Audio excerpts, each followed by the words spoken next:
தயாரிப்பாளர் தோழர் அனீஷ் எட்மண்ட் பிரபு அவர்களே, தோழர் சேக்குவேரா என்கிற பாத்திரத்தில் தோன்றி புரட்சிகரமான கருத்துக்களை தமிழ் சமூகத்திற்கு வழங்கியிருக்கிற புரட்சி தமிழன் அண்ணன் சத்யராஜ் அவர்களே, இந்திய பொதுவுடைமை கட்சியின் மாநில செயலாளரும் அரிசி என்கிற திரைப்படத்தின் கதாநாயகருமான, விரைவில் திரையில் வர இருக்கிற படம், அண்ணன் முத்தரசன் அவர்களே, தமிழக வாழ்வுரிமை கட்சியின் தலைவர் அன்பு இளவல் தி வேல்முருகன் அவர்களே, இந்த நிகழ்வில் பங்கேற்று வாழ்த்துறை வழங்கி சிறப்பித்திருக்கிற அம்மா கிரியேஷன்ஸ் தயாரிப்பாளர் திருமிகு சிவா அவர்களே, நகைச்சுவை நடிகர் அன்பு சகோதரர் இமான் அண்ணாச்சி அவர்களே, மதிப்பிற்குரிய அண்ணன் கரிக்கோல் ராஜ் அவர்களே, திரைப்பட நடிகர் கிருஷ்ணா அவர்களே, திரைப்பட இயக்குனர் மந்திரமூர்த்தி அவர்களே, இயக்குனர் நிகேஷ் அவர்களே,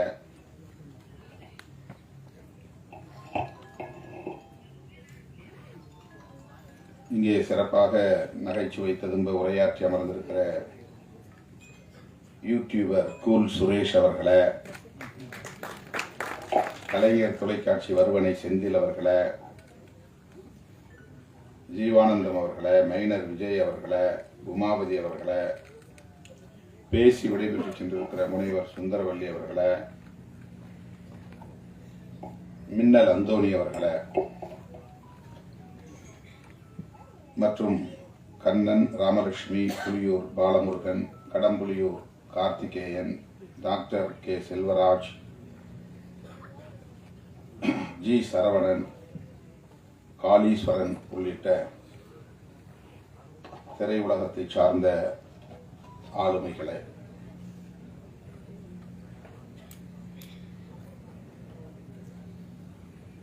மேடையில் வீற்றிருக்கும்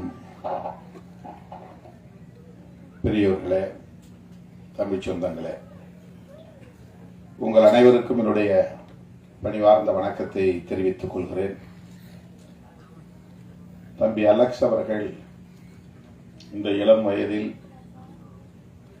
மிக பெரும் முயற்சியை மேற்கொண்டு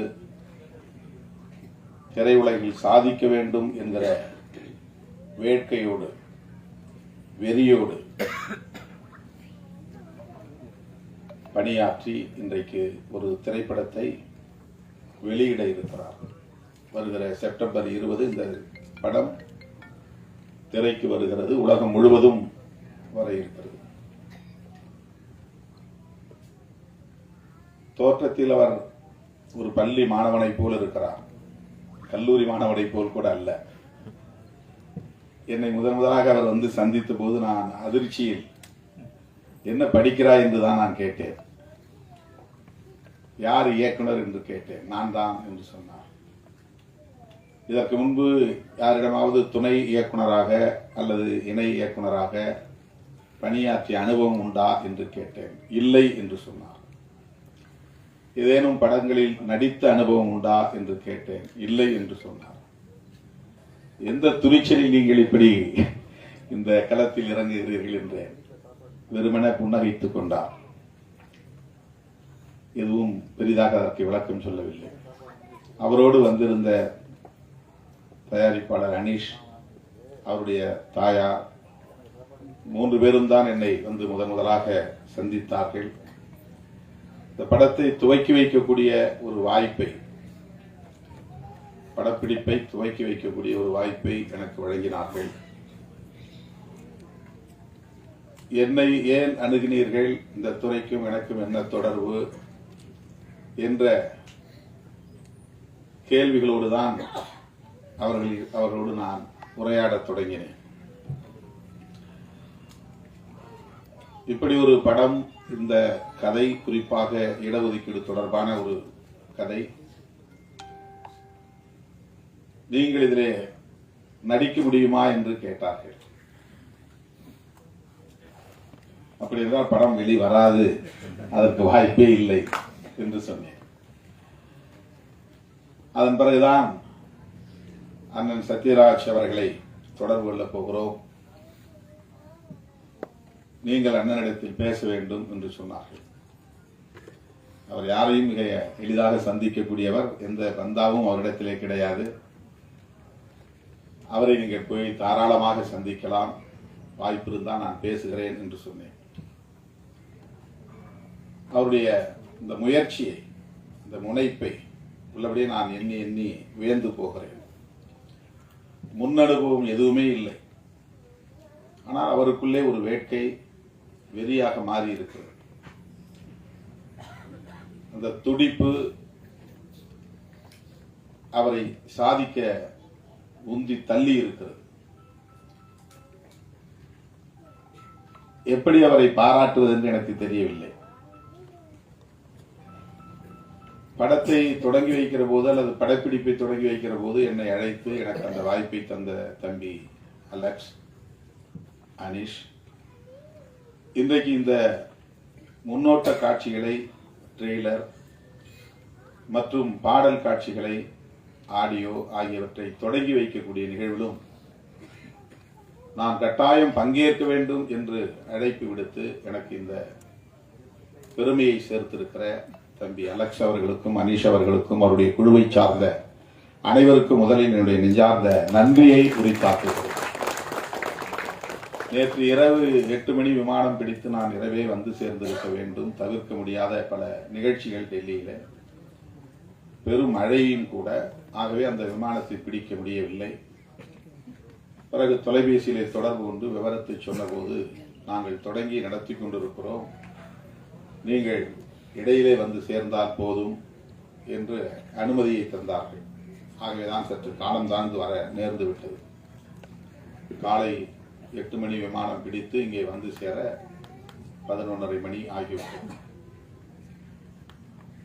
இந்த ட்ரெய்லரை பார்த்தோம்.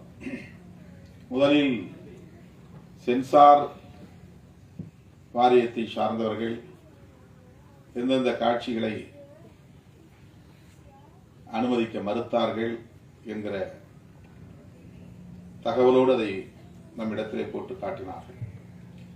ஆனால் சத்யராஜ் அவர்கள் அதற்கு உரிய விளக்கத்தை தந்தார். காட்சிகள் அப்படியே இருக்கின்றன, வசனங்கள் மட்டும் மாறி இருக்கின்றன. சென்சார் போர்டு நமக்கு அனுமதி தந்து விட்டது. அந்த வகையிலே நாம் நன்றி சொல்ல கடமைப்பட்டிருக்கிறோம். இந்த படம் இடஒதுக்கீடு தொடர்பான கருத்துக்களை விரிவாக பேசுகிறது. புரட்சி தமிழர் அண்ணன் சத்யராஜ் அவர்கள் மிக முக்கியமான பாத்திரத்தை வகிக்கிறார். அவருடைய வசனங்கள் மிக இயல்பானவை, எந்த செயற்கைத்தனமும் அவரிடத்தில் இருக்காது. 1980களின் தொடக்கத்தில் 85 என்று நான் கருதுகிறேன், கடலோர பகுதிகளில் வசிக்கும் மீனவர் குப்பங்களில் பள்ளிக்கு செல்லாத மாணவர்களை திரட்டி அவர்களிடையே நடப்பு அரசியல் குறித்து பேச வேண்டும், கல்வி தொடர்பாக பேச வேண்டும் என்கிற ஒரு பணி எனக்கு. நான் MA கிரிமினாலஜி முடித்த பிறகு சட்டம் பயிலுவதற்காக விண்ணப்பித்துவிட்டு காத்திருந்த ஓரிரு மாத இடைவெளியில் ஒரு தனியார் நிறுவனத்திலே மாதம் 300 ரூபாய் சம்பளத்தில் போய் வேலைக்கு சேர்ந்தேன். நான் ஃபார்மல் எஜுகேஷன், சும்மா டிராப் அவுட்ஸ் சில்ட்ரன், பள்ளிக்கு போகாம 8ஆவதோட 10ஆவதோட நின்றுட்டு வீட்டில் திரிஞ்சிட்டு இருக்கிற பையங்களை கூப்பிட்டு வச்சு அவங்களோட பேசணும். அதுதான் இந்த ஜாப். அப்ப நான் சண்முகம் பிள்ளை தெரு, அம்பேத்கர் பாலம் பக்கத்தில், அங்கே நான் போய் அந்த இளைஞர்களை திரட்டுவதற்காக போய்கொண்டிருந்த போது ஒரு இடத்துல சுவரில் சத்யராஜ் ரசிகர் மன்றம் என்று பெரிதாக எழுதி அவர் படத்தை வரைந்து வைத்திருந்தார்கள். அந்த இடத்துல ஒரு 10 பேர் நின்றுட்டு இருந்தாங்க, சின்ன சின்ன பசங்க. அவங்கள போய் தான், அவங்க தான் டார்கெட் எனக்கு, அவங்கள போய் தான் போய் திரட்டணும், அவங்கள தான் கூப்பிடணும். அப்போ நான் அந்த மாணவர்கள்ட்ட போயிட்டு, அந்த இளைஞர்கள்ட்ட போயிட்டு, என்ன இங்கே நின்றுட்டு இருக்கிறீங்க, இது என்ன ரசிகர் மன்றம், யார் இது எனக்கு தெரியாது. அப்போ முதல்ல அதான் ஃபர்ஸ்ட் டைம் நான் பார்க்குறேன், சத்யராஜ் அப்படிங்கிற பேரை நான் பார்க்குறேன். அவங்க ஒரு அடைமொழி போயிருந்தாங்க, வாய்ச்சொல் வீரர் அப்படின்னு போட்டிருந்தாங்க. அதாவது நல்ல வசனம் பேசக்கூடியவங்கிறதுக்காக. வாய்ச்சொல் வீரங்கிறது வேற அர்த்தம். அது அவங்களுடைய ரசிகர் மன்றத்துக்கு அப்படி போட்டிருந்தாங்க. படத்தை பெருசா வரைஞ்சி வச்சிருந்தாங்க. எனக்கு திரைப்படம் பார்க்கறதுல பெரிய ஈடுபாடு கிடையாது. இப்போ எனக்கு அது தெரியல. அவங்கள்ட்ட கேட்டப்ப, என்ன நீங்க இவரு யாருன்னு கேட்டீங்க அப்படின்னு அவங்க கோவப்பட்டாங்க. அந்த பையன், என்ன இவரை போய் யாருன்னு கேட்டீங்க, நாங்களாம் அவருடைய ரசிகர்கள் இப்படி. அந்த தம்பிக்கு தான் அப்புறம் போய் நான் ஒரு காந்தி மன்றம்னு ஒன்று இருக்கு, அந்த இடத்துல உட்கார வச்சு பேசிட்டு இருக்கும்போது இந்த இளைஞர்கள் சொல்லிதான் எனக்கு அண்ணன் சத்யராஜ் அவர்கள் அறிமுகம். அவரை பற்றி அறிந்து கொள்வதற்கான எனக்கு ஒரு வாய்ப்பு கிடைச்சது.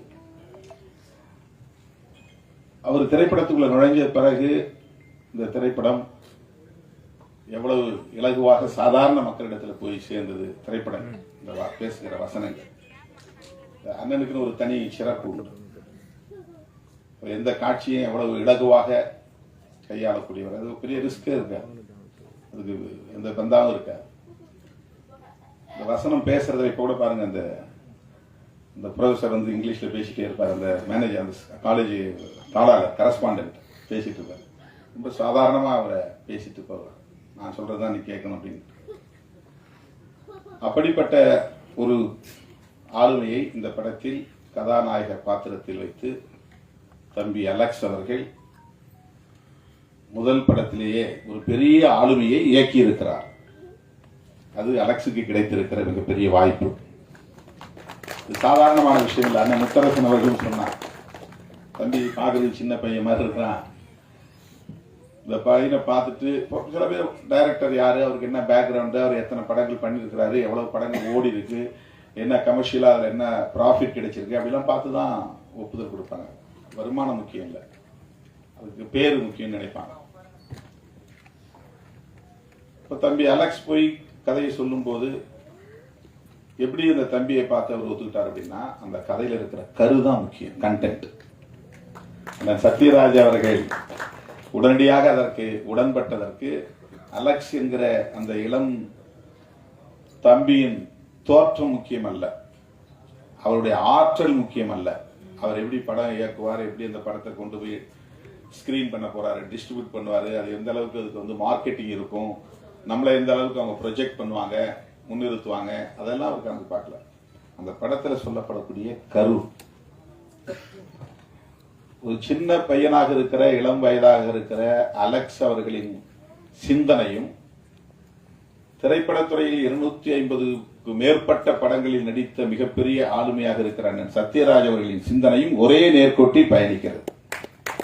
அதுதாங்க முக்கியமாக, ஒரே நேர்கோட்டில் ஒரே புள்ளியில் இணைக்கிறது.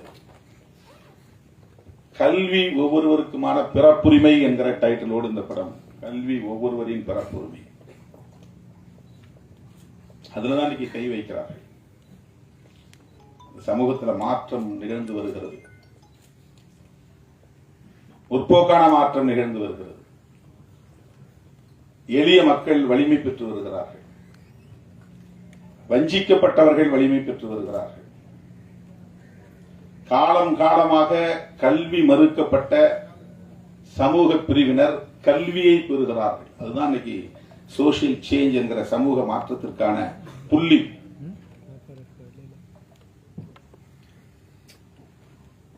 ஒருவனுக்கு வேலை வாய்ப்பு தரலாம், விவசாயத்தில் கூட வேலை வாய்ப்பு கிடைக்கிறது, ஆடு மாடு மேய்ப்பது கூட வேலை வாய்ப்பு தான், கல்லுடைப்பது கூட வேலை வாய்ப்பு தான், அதுல பொருளாதாரம் கிடைக்கிறது. ஆனா அது சமூக மாற்றத்திற்கு அடிப்படையாக இல்லை. கல்லுடைக்கிறவர்கள் கல்லுடைத்துக் கொண்டே இருக்கிறார்கள், எந்த மாற்றமும் நிகழவில்லை. ஆடு மாடு மேய்ப்பவர்கள் ஆடு மாடு மேய்த்துக் கொண்டே இருக்கிறார்கள், எந்த மாற்றமும் நிகழவில்லை. அவங்க பசிக்கு சோறு கிடைக்கிறது, அவ்வளவுதான். கல்வி கிடைக்கிற போதுதான் சமூகத்தில் தலைகீழான மாற்றங்கள் நிகழ்கின்றன. கல்வி இல்லாத வேலை வாய்ப்பால் எந்த மாற்றமும் கிடையாது. கல்வியோடு சேர்ந்த வேலை வாய்ப்பால் தான் மாற்றங்கள் நிகழ்கிறது. ஆகவே கல்வியை எப்படி பெறுவது? எல்லோரும் சமமான வாய்ப்பை எப்படி பெறுவது?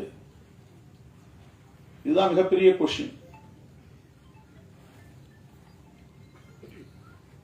ஈக்குவாலிட்டி எப்ப வரும் அப்படின்னு சொன்னா, சமமான வாய்ப்பு வருகிற போதுதான் ஈக்குவாலிட்டி, சமத்துவம்.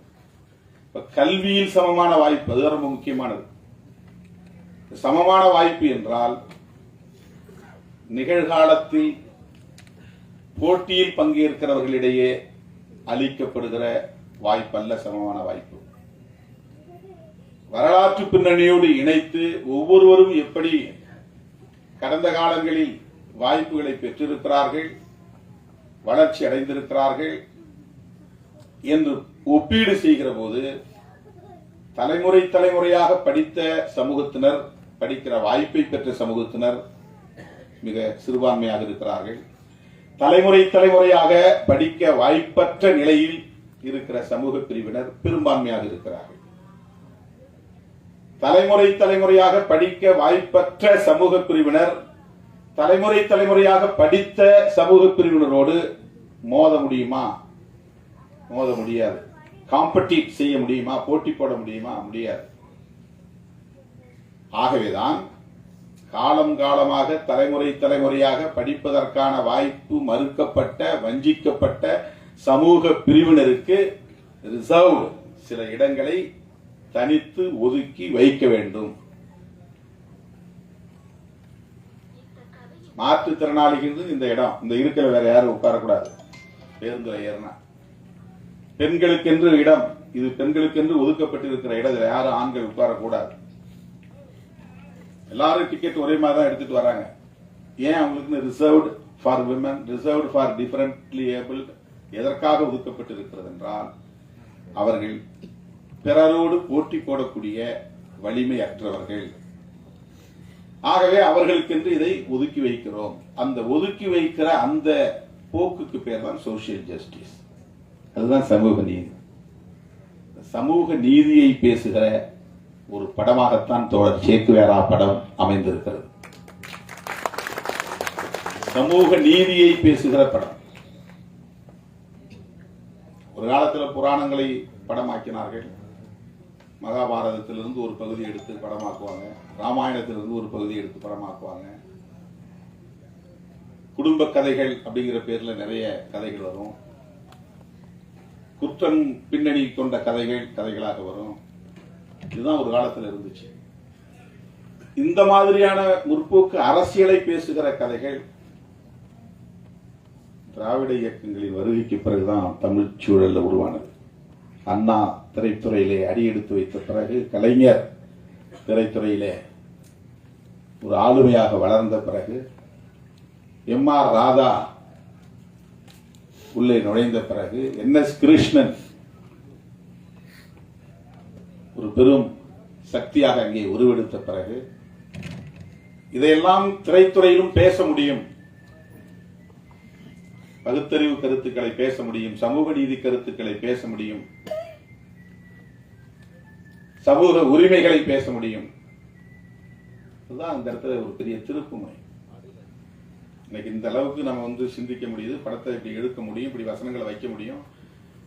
நீ உயிரோட இருக்கிற மாட்டை வெட்டி விற்பனை பண்ணி வெளிநாட்டுக்கு அனுப்புற, அதுல பால், மாட்டு உடல்ல இருந்து உற்பத்தி ஆகிற பால் சாப்பிடுற, பாலை ஊற்றி வைத்து தயிராக சாப்பிடுற, தயிரை கடைஞ்சி மோரா சாப்பிடுற, அதுல இருந்து தனியை பிரித்து எடுக்கிற வெண்ணெயை சாப்பிடுற, வெண்ணெயை உருக்கி நெய்யா சாப்பிடுற, எல்லாமே மாட்டோட சம்பந்தப்பட்டதுதான். வெறும் சக்கையா இருக்கிற கறியை நான் சாப்பிடுறேன், அதுல இருக்கிற ஜூஸ் அவ்வளவும் உனக்கு வந்துருது. நீ உயர்ந்த சாதி, நான் தாழ்ந்த சாதி. மாட்டுக்கறியை சாப்பிடுன்னு உன்னை சொல்றது தப்பு. அதே மாதிரி சாப்பிடாதன்னு என்ன நீ சொல்றதும் தப்பு. இதையெல்லாம் திரைத்துறையிலே பேச முடியும் என்கிற சுதந்திரம் திராவிட இயக்கங்கள் திரையுலகில் பயணித்த பிறகுதான் உருவானது. நடப்பு அரசியலை பேசுகிற ஒரு துணிச்சல். இந்த இடத்துல என்ன முக்கியமா நம்ம கவனிக்க வேண்டியதுன்னா, இந்த இடஒதுக்கீடு வந்தது சோசியல் ஜஸ்டிஸ்ங்கிற பேர்ல, எஸ்சி எஸ்டிக்கு வந்தது, மண்டல் பரிந்துரைக்கு பின்னர் ஓபிசிக்கு வந்துருச்சு. எஸ்சி எஸ்டிக்கு இடஒதுக்கீடு இருந்த வரையிலும் இந்திய அளவில் எந்த பெரிய எதிர்ப்பும் இல்லை. ரொம்ப கவனிக்க வேண்டிய முக்கியமான இடம், ரொம்ப கவனிக்க வேண்டிய முக்கியமான இடம். ஷெட்யூல் காஸ்ட் ஷெட்யூல் டிரைப்ஸுக்கு இடஒதுக்கீடு கான்ஸ்டிடியூஷனல் அத்தாரிட்டி, அதுக்கு அரசியலமைப்பு சட்டத்திலேயே இருக்கு, ஒரு சேஃப்கார்டு இருக்கு. கான்ஸ்டிடியூஷன் 1950 வந்துச்சு, ஜனவரி 26 நடைமுறைக்கு வந்துருச்சு. அப்ப இருந்து எஸ்சி எஸ்டிக்கான இடஒதுக்கீடுங்கிறது யூனியன் கவர்மெண்ட் வேலை வாய்ப்புகள்ல இருக்கு, ஸ்டேட் கவர்மெண்ட்லயும் இருக்கு. ஓபிசி மக்கள் அதர் பேக்வர்ட் கிளாஸஸ்னா எஸ்சி எஸ்டி பேக்வர்ட் கிளாஸ் தான் அர்த்தம். அதனால தான் மற்றவங்கள அதர் பேக்வர்ட் கிளாஸ் சொல்றாங்க.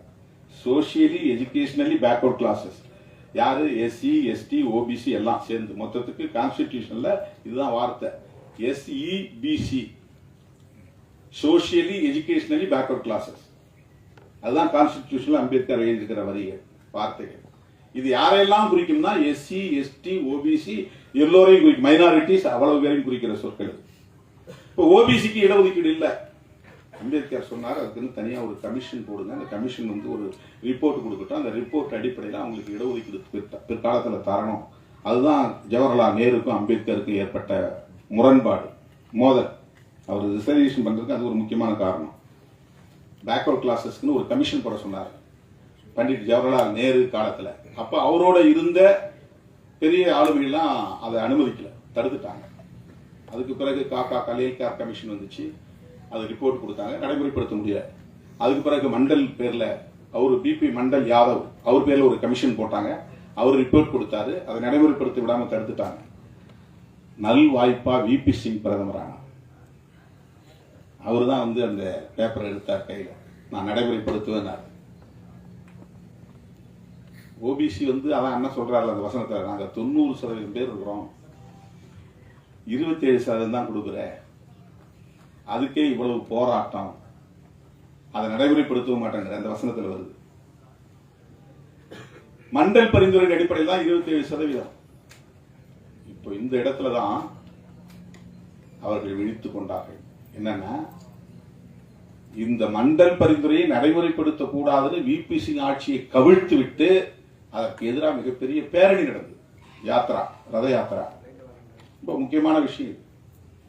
இந்திய அரசியல் வரலாறு அப்படியே ட்விஸ்ட் ஆகுது. மண்டலுக்கு முன் மண்டலுக்கு பின். வீதிகளில் இறங்கி போராடாதவர்கள் போராட வர்றாங்க. யாருக்கு எதிரா? எஸ்சி எஸ்டிக்கு எதிரா இல்ல, ஓபிசிக்கு எதிரா. யாருக்கு எதிரா? விபி சிங் ஆட்சி கவிழ்க்கப்பட்டது. எஸ்சி எஸ்டி மக்களுக்கு இடஒதுக்கீடு கொடுத்தது தப்புன்னு கவிழ்க்கப்படல, ஓபிசிக்கு. ஓபிசினா யாரு? தமிழ்நாட்டில் பிசி எம்பிசி. இவர்களுக்கு இடஒதுக்கீடு கொடுத்ததை எதிர்த்து விபி சிங் ஆட்சியை கவிழ்த்தார்கள். அவர் போனா போட்டோம், ஆட்சி போனா பரவாயில்ல, நான் இதை செய்தே தீர்வுன்னு ஆட்சி இழந்தார். அன்னைக்கு அவர் கூட இருந்து அதற்கு ஒத்துழைத்தவர் ராம்விலாஸ் பாஸ்வான், ஒரு தலித் லீடர், அம்பேத்கர் இயக்க தலைவர். அதுக்கு பிறகுதான் தமிழ்நாட்டு இந்தியாவுக்குள்ள பிஜேபி வளர தொடங்கியது, பிஜேபி ஆட்சிக்கு வந்தது. இது வரலாற்று உண்மை, அரசியல் உண்மை. அதுக்கு பிறகுதான் அவங்க எழுச்சி பெறாங்க. அவங்க இந்த இடஒதுக்கீடு வரக்கூடாதுங்கிறதுக்காக, நடைமுறைப்படுத்தக்கூடாது, என்னென்ன வழிமுறைகள் செய்யணும் அவ்வளவும் பண்றாங்க. இப்ப ஜுடிஷியரியும் பயன்படுத்தி கிரிமி லேயர் கொண்டு வந்தாங்க. ஓபிசிக்கு கிரிமி லேயர் கொண்டு வந்தாங்க. மண்டல் பரிந்துரையில கிரிமி லேயர் கிடையாது. கிரிமி லேயர்னா என்ன அர்த்தம் தெரியுமா? ரொம்ப முக்கியமான ஒரு செய்தி நான் பதிவு பண்ண விரும்புறேன். நேற்று தான் நான் 2 தம்பிகளை அழைச்சிட்டு போனேன் ராம்தாஸ் அத்வாலே கிட்ட. அந்த 2 தம்பிகளும் தமிழ்நாட்டில இருந்து வந்தவங்க. அவங்க 2 பேரும் என்னன்னா, பிரிலிமினரி பாஸ் பண்ணாங்க ஐஏஎஸ்க்கு, அடுத்து மெயின் பாஸ் பண்ணாங்க, அப்புறம் இன்டர்வியூ பாஸ் பண்ணாங்க. இது எவ்வளவு பெரிய கடினமான போராட்டங்கிறது தெரியும். முதல்ல நுழைவுத் தேர்வு பிரிலிமினரி பாஸ் பண்ணணும், அதுக்கப்புறம் மெயின் பாஸ் பண்ணணும், அதுக்கப்புறம் இன்டர்வியூ பாஸ் பண்ணணும். ஒவ்வொரு இடத்தையும் ஃபில்டர் பண்ணிடுவாங்க. இதை 3ஐயும் பாஸ் பண்ணி ஐஏஎஸ் ஆயிட்டான். ஆனா கிரிமி லேயர் அங்க இடிக்குது, உனக்கு முடியாதான்றான், வெளியே தள்ளி விட்டான். என்னடா, அவங்க அம்மா ஏதோ ஒரு கிளர்க்கா ஒர்க் பண்றாங்களாம், அவங்களுக்கு ஆனுவல் இன்கம் 10 லட்சம் ரூபா வருதான். கிரிமி லேயர் என்னன்னா, 8 லட்சத்துக்கு மேல ஒருத்தருக்கு ஆண்டு வருமானம் இருந்தா அவனுக்கு இடஒதுக்கீடு இல்லை. இதுதான் கிரிமி லேயர். இவ்வளவு பெரிய ஆபத்து இருக்கு. நம்மளாம் இடஒதுக்கீடு எல்லாம் கோட்டான்னு சொல்றோம். இந்த கிரிமி லேயர் வச்சது யார்? நம்ம அந்த சென்சார் போர்டுல ஆள் வச்சதுக்கு கோவப்படுறோம்ல, அதுதான் கிரிமி லேயர் வச்சவங்க அங்க சென்சார் போர்டில் உட்காந்துருக்காங்க. ஏன்னா தம்பி வந்தவனே என்று சொன்னார், இந்த படத்தை வந்து சென்சாரே பண்ண முடியாதுன்னு தூக்கி போட்டாங்க. பதவிட்டு வந்தாங்க அலெக்ஸும் அனீஷும். என்ன சொன்னாங்கன்னா, கௌதமி தான் அதுல மெம்பரா இருக்காங்க. யாரு? நடிகை கௌதமி. அவங்க யார்? நடிகை மட்டும் தான் எனக்கு தெரியும். அவங்க பிஜேபி சேர்ந்தது எனக்கு தெரியாது. அவங்க பிஜேபி மூலமா பிஜேபியில சேர்ந்து அதுல ஒரு மெம்பரா இருந்திருக்கிறாங்க. மெம்பரா இருந்தவொடனே இதுல பூரா பெரியார் கருத்து இருக்குது, சமூக நீதி கருத்து இருக்குது. அதுலயும் பெரியார் வேடம் தெரிவித்து அண்ணன் சத்யராஜ் நடிக்கிறாரு. ரொம்ப பவர்ஃபுல்லா பேசக்கூடியவர். அந்த வசனங்கள் போய் மக்கள்கிட்ட போனா அப்படியே ஆழமா நெஞ்சில பதியக்கூடிய அளவுக்கு அந்த வசனத்தை உச்சரிக்கிற அந்த முறை இருக்கு பாருங்க. அப்ப கௌதமி வந்து இயல்பா தடுப்பாங்க. ஏன்? அவங்க எங்கிருந்து வந்திருக்கிறாங்க, யாரால் நியமிக்கப்பட்டிருக்கிறாங்க, என்ன நோக்கத்துக்காக நியமிக்கப்பட்டிருக்கிறாங்க, இதை நாம புரிஞ்சுக்கணும். சென்சாருக்கு கன்சிடரே பண்ண முடியாது, தூக்கி போட்டாங்க. அவங்கள்ட்ட பேச முடியுமான்னு நான் சொன்னேன், எனக்கு பழக்கமே இல்லை. திரைத்துறைங்கிற அடிப்படையில் ஒரு நட்பு அண்ணா சத்யராஜ் அவர்களுக்கே இருக்கும். அவங்கள வச்சு நீங்க திரும்ப பேசுங்க, மறுபடியும் முயற்சி பண்ணுங்க. நல் வாய்ப்பா அவங்க வெளியேறிட்டாங்க. இப்ப வேற ஆள் சென்சார் போர்டு வந்திருக்க. இப்போ வசனங்களை மட்டும் எடுத்துட்டு அந்த காட்சிகள் அப்படியே அதான் கேட்டேன். நீங்க வசனம் அதுக்கு வேற மாதிரி வாசிச்சிருப்பீங்களா, இப்ப நீங்க மாத்தி வசனம் பேசுனதா சொல்றீங்களா, அது சிங்க் ஆகுமான்னு கேட்டேன். அது அப்படிதான் இருக்கும். அது அதெல்லாம் உனக்கு பெரிய வேறுபாடு தெரியாதுன்னு சொன்னார்.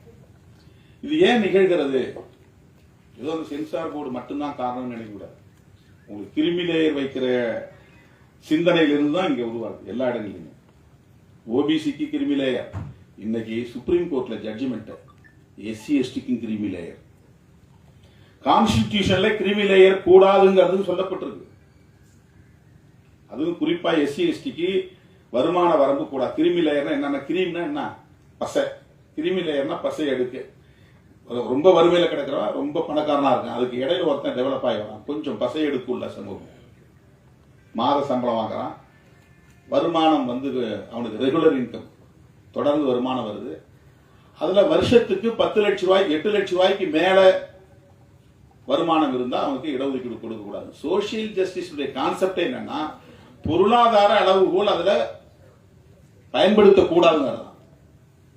அதுதான் சோசியல் ஜஸ்டிஸ். அதுல எந்த காரணத்தை கொண்டு எக்கனாமிக் கிரைட்டீரியா வரக்கூடாது, வருமானத்தை பற்றி பேசக்கூடாது, பொருளாதார அளவுகோலே கூடாது. அதுதான் சோசியல் ஜஸ்டிஸ். சமூக தகுதி. இந்த சமூகத்தில் மிகப்பெரிய துணை பிரதமர் பொறுப்பு அளவுக்கு வந்தார் ஜெகஜீவன் ராம். துணை பிரதமர், டெபுட்டி பிரைம் மினிஸ்டர், இந்தியாவில் அந்த பொறுப்புக்கு வந்த முதல் நபர் அவர். அவர் வந்து பை காஸ்ட் வந்து சமா, ஷெட்யூல் காஸ்ட். அவர் துணை பிரதமர் ஆனார். டிஃபென்ஸ் மினிஸ்டராகவும் இருந்தார். முப்படைகளுக்கும் அவர் தான் அமைச்சர். மிகப்பெரிய கோடீஸ்வரர்.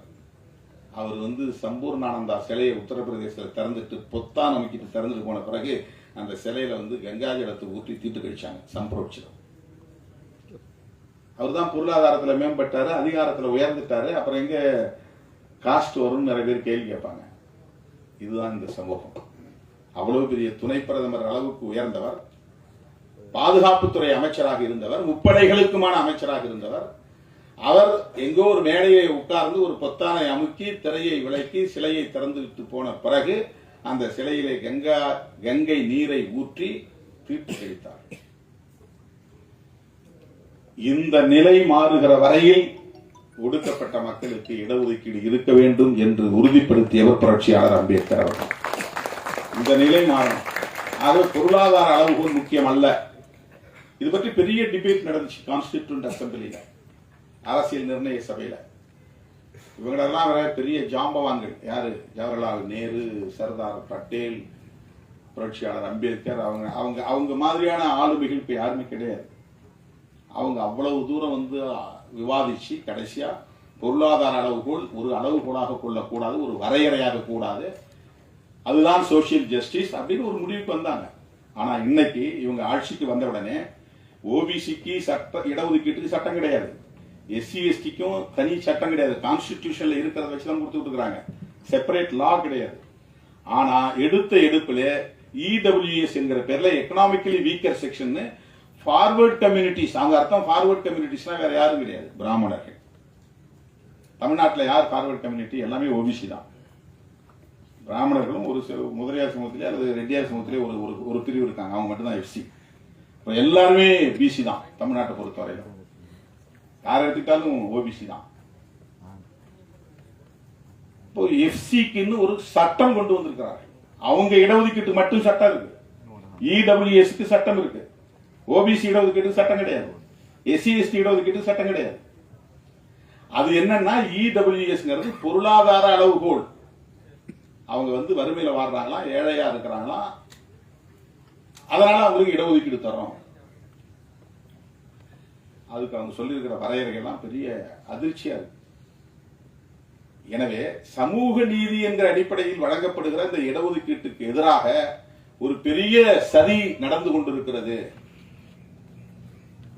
அதை நீர்த்து போக வைக்கணும், டைலூட் பண்ணணும், அதை இல்லாமல் செய்யணும். அதனாலதான் எல்லா அரசு துறைகளையும் பொதுத்துறைகளையும் தனியார் மயமாக்கிட்டு இருக்காங்க. தனியார் மயமாக்கிட்டா யாரும் இடஒதுக்கீடு கேட்க முடியாது. ஏன் இந்த இடஒதுக்கீட்டு எதிராக இருக்கிறாங்க அப்படின்னா, சமூக சோசியல் ஆர்டரே மாறுது இல்ல. ஆடு மாடு பேசிக்கிட்டு இருந்தவன் திடீர்னு ஜட்ஜின்னு உட்கார்றான், அட்வொகேட்னு படிக்கிறான், பேராசிரியர்னு போய் உட்காரான், சயின்டிஸ்ட் போறான், ஐஐடி போறான், உலக நாடுகள் முழுக்க போறான். யார் ஆடு மாடு மேய்க்கிறது? கக்கூஸ் கழுவிட்டு இருந்த பிள்ளை இன்னைக்கு நீட் தேர்வு எழுதி டாக்டர் ஆகுது. சமூக ஆர்டர் அவங்க வச்சிருந்த 4 வர்ண அமைப்பு முறையில் இருந்த சோசியல் ஆர்டர், பிராமணர், சத்திரியர், வைசியர், சூத்ரர், அவுட்காஸ்ட், அவங்க தான் எஸ்சி எஸ்டி. இந்த ஆர்டருக்குள்ள வர மாட்டாங்க, அவங்க வெளியே இருக்காங்க, சாதியற்றவர்கள். இந்த ஆர்டர் மாறுது. ஆடு மாடு மேய்ச்சவெல்லாம் நீதிபதி சிம்மாசனத்தில் போய் உட்கார்றான், பார்லிமெண்ட்ல போய் பேசுறான், மந்திரி ஆகிறான், டாக்டர் ஆகிறான், என்ஜினியர் ஆகிறான். தெருவு கூட்ட ஆள் இல்ல, கக்கூஸ் கழுவு ஆள் இல்ல. அதை விட முக்கியமாக காலம் காலமாக எல்லா தளங்களிலும் மிகப்பெரிய ஆதிக்கம் செலுத்திக் கொண்டிருந்த சமூக பிரிவினரின் எதிர்காலம் கேள்விக்குறியாக மாறும் என்கிற அச்சம் அவர்களுக்கு இருக்கிறது. அதை தடுப்பதற்குத்தான் இடஒதுக்கீட்டில் எல்லா இடங்களிலும் கை வைக்கிறார்கள். இது ஒரு பெரிய சவால். இதை எதிர்கொள்வது என்பது பெரிய சவால். இடஒதுக்கீட்டை நாம இழந்துட்டோம்னு சொன்னா மறுபடியும் 2000 வருஷத்துக்கு பின்னால போக வேண்டி வரும். அதுக்கு பெரிய ஆபத்து இருக்கிறது. சமூக நீதியை பற்றி எந்த புரிதலும் இல்லாமல் வெறுமனே சாதி பெருமையை பேச சொல்லி நம்மை ஊக்கப்படுத்துகிறார்கள். இன்னும் எல்லாம் மேடை ஏறி ஆண்ட பரம்பரை, அரச பரம்பரையும் பேசிட்டு இருக்கிறோம். அங்க கீழே வேட்டு வச்சுட்டு உட்கார்ந்துருக்கான். இடஒதுக்கீட்டுக்கு ஆபத்து, சமூக நீதிக்கு ஆபத்து. ஓபிசிங்கிற ஒரு கன்சாலிடேஷன், ஒரு ஒருங்கிணைந்த சக்தி உருவாயிடக்கூடாது. ஒவ்வொருத்தரும் தனித்தனி சாதிகளா உடைக்கிறார்கள்.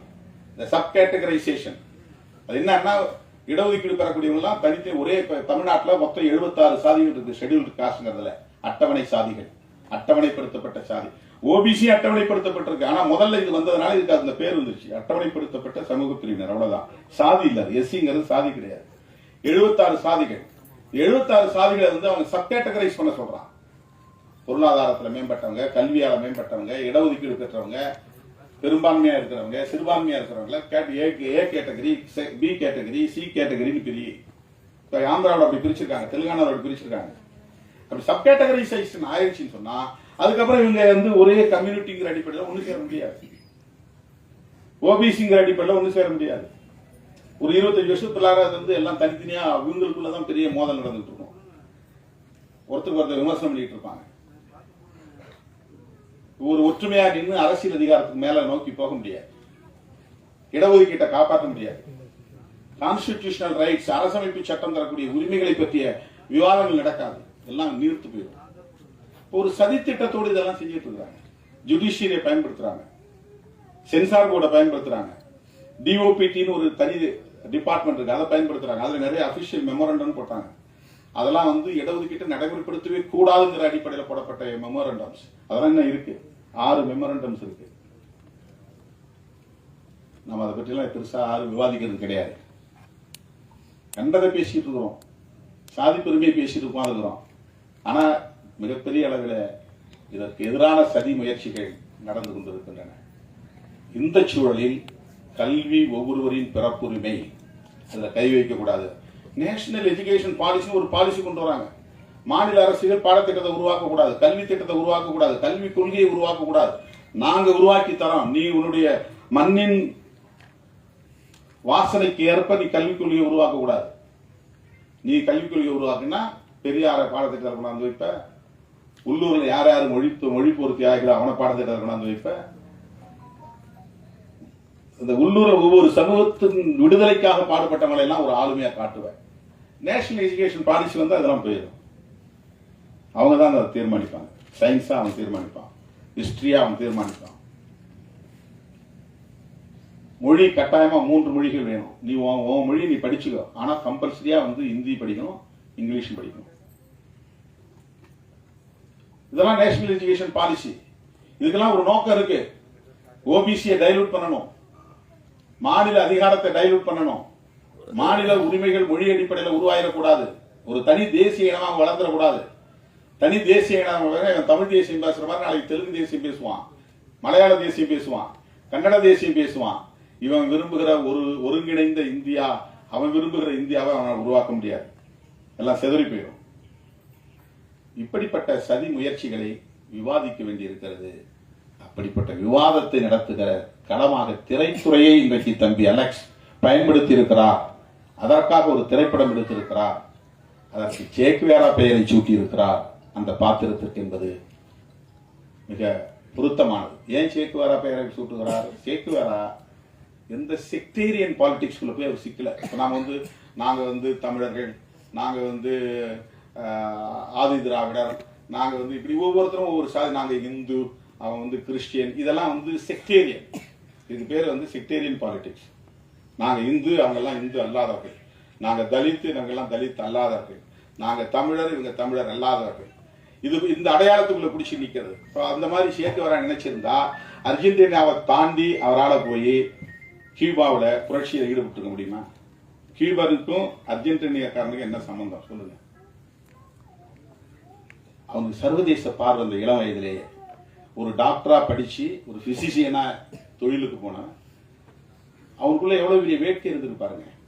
ஆன்டி இம்பீரியலிஸ்ட், ஏகாதிபத்திய எதிர்ப்பு போராடி அமெரிக்க ஏகாதிபத்தியத்தை எதிர்க்கணும். அதுக்கு யாரோட வேணாலும் கை கோக்கணும். ஃபிடல் காஸ்ட்ரோ போய் நண்பராக அங்க போய் அந்த நாட்டினுடைய புரட்சி தன்னை ஒப்படைச்சு அங்க போய் ஒரு மினிஸ்டராகவும் ஆகலாம், அமைச்சராகவும் ஆகலாம். அவ பிறந்தது அர்ஜென்டினா, ஆனா கியூபா புரட்சியில போய் ஈடுபடுறான். அப்புறம் பொலிவியாவுக்கு போறான். அங்கதான் வந்து அமெரிக்க படைகள் சுற்றி வளைத்து அவரை துப்பாக்கியால் சுட்டுக் கொண்டது. கொல்லப்பட்ட பல 10 ஆண்டுகளுக்கு பிறகு அவருடைய உடலை இன்றைக்கு எடுத்து மரியாதை செய்கிறது இந்த சமூகம், வணக்கம் செலுத்துகிறது. ரொம்ப இளம் வயதிலேயே அவர் பலியாக்கப்பட்டு விட்டார். அவருக்கு இருந்த சிந்தனை பாருங்க, எவ்வளவு பரந்த பார்வை. எங்கெல்லாம் பாதிப்பு இருக்கிறதோ அந்த பாதிக்கப்பட்ட மக்களுக்காக குரல் கொடுப்பது அவன் தான் உண்மையான புரட்சியாளர். அவன் என்ன சாதின்னு பார்க்கக்கூடாது, என்ன மதம் பார்க்கக்கூடாது, என்ன இனம் பார்க்கக்கூடாது, எந்த நாடுன்னு பார்க்கக்கூடாது, எந்த மொழியும் பார்க்கக்கூடாது. பாதிக்கப்படுகிறவர்கள் யாராக இருந்தாலும் ஆதிக்கத்திற்கு எதிராக, ஒடுக்குமுறைக்கு எதிராக போராட வேண்டும் என்கிற அந்த போர்க்குணம் அதுதான் ரொம்ப முக்கியம். சே அப்படின்னாலே தோழன் தான் அர்த்தம். அவனுடைய பேரு எர்னஸ்டோ குவேரா. அவங்க அப்பா பேரு குவேரா லிஞ்ச்னு வரும், ஃபேமிலி நேம். சேங்கிறது ஒரு நிக்நேம். அது நம்ம இப்ப தோழர்னு சொல்றோம் இல்லையா, ஏன் அவர் அப்படி எல்லாரும் தோழரா பாக்குறாங்க? மொழியை கடந்து, இனத்தை கடந்து, தேச வரம்பை கடந்து, எல்லைகளை கடந்து சமூக நீதிக்காக நின்றார், ஆதிக்கத்தை எதிர்த்தார், ஏகாதிபத்தியத்தை எதிர்த்தார். அந்த பார்வை நமக்கு வரணும். இந்த அடையாளங்களை பிடிச்சிட்டு நம்ம தூங்கக்கூடாது. அது அந்த ஒரு பெருமையில வந்து நம்ம வந்து முரண்பட்டு நிற்க கூடாது. அப்படி இருக்கிறதுனால தான் மிக எளிதா சமூக நீதியை நீர்த்து போக செய்கிறார்கள். அப்படிப்பட்ட ஒரு சூழலை தான் இன்னைக்கு சென்சார் போர்டில் உட்கார்ந்துருக்குங்க யாரா இருந்தாலும் அதுக்குன்னு வரையறுக்கப்பட்ட கொள்கை அடிப்படையில் தான் இயங்குவாங்க. இப்ப அந்த இடத்துல நாம போனாக்க அது வேற மாதிரியான ஒரு நிலைப்பாட்டை எடுப்போம். இப்ப நாம போகணும் ஒரு கேள்வி வரும்போதுதான் சமூக நீதி தேவைப்படுகிறது. அந்த இடத்துல எப்படி நாம போறது? ரெப்ரசன்டேஷன், பிரதிநிதித்துவம். ஒவ்வொரு இடத்தையும் தீர்மானிக்கிற இடத்துல பிரதிநிதித்துவம் இருக்கணும். அந்த பிரதிநிதித்துவம் இருக்க வேண்டும் என்பதற்கான ஒரு கோட்பாடு தான் சமூக நீதி கோட்பாடு. அது கல்வியிலிருந்து தொடங்குகிறது. கல்வியை மறுக்கிறான். நீ வந்து நான் வைக்கிற வரையறையின்படி உள்ளே வா, நீட் எழுது, அப்பனா நீ டாக்டர் ஆகலாம், இல்லைன்னா ஆக முடியாது. ஒரு செக் வைக்கிறாங்க. இந்த ஆபத்தை எல்லாம் நாம் விரிவாக விவாதிக்க வேண்டியிருக்கிறது. அந்த விவாதிக்கிற களங்களில் தோழர் சேக்குவேரா போன்ற திரைப்படங்களும் தன்னுடைய பங்களிப்பை செய்ய தயாராக வந்திருக்கிறது. அந்த சிந்தனை, முற்போக்கு சிந்தனை, சமூக நீதி சிந்தனை இருந்ததால் தான் தம்பி அலெக்ஸ் இந்த இளம் வயதில் அண்ணன் சத்யராஜை தேடி போய் பார்க்கிறான். அந்த பார்வை பாருங்க, ஒருத்தர் சிந்தனை தான் உறவை உருவாக்கும். இல்லைன்னா அவர் வேற கமர்ஷியலா யாரையாவது போய் பார்த்திருப்பார். எப்படியாவது ஜெயிக்கணும், எப்படியாவது ஒரு படம் வரணும், அதில் ஒரு குத்தாட்டத்தை வைக்கணும், ஒரு நல்ல காதல் காட்சி வைக்கணும் அப்படின்னு அவர் கற்பனை பண்ணல. பாருங்க இந்த இளம் வயதுல. அந்த வகையில் நான் தம்பி அலெக்ஸ் அவர்களை நெஞ்சார பாராட்டுகிறேன். உங்களை போன்ற இளைஞர்கள் திரைத்துறையில் மிக பெரும் சக்திகளாக வளர வேண்டும் என்று நான் வாழ்த்துகிறேன். இந்த படம் மாபெரும் வெற்றியை பெற வேண்டும் என்று வாழ்த்தி இந்த வாய்ப்புக்கு நன்றி கூறி முடிக்கிறேன். நன்றி, வணக்கம்.